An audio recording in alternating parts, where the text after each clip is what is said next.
ولقد خلقنا الإنسان ونعلم ما توسوس به نفسه ونحن أقرب إليه من حبل الوريد إذ يتلقى المتلقيان عن اليمين وعن الشمال قعيد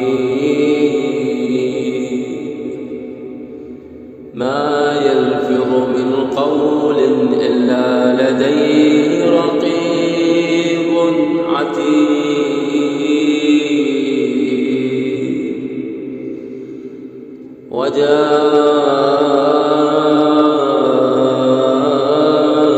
وجاءت سكرة الموت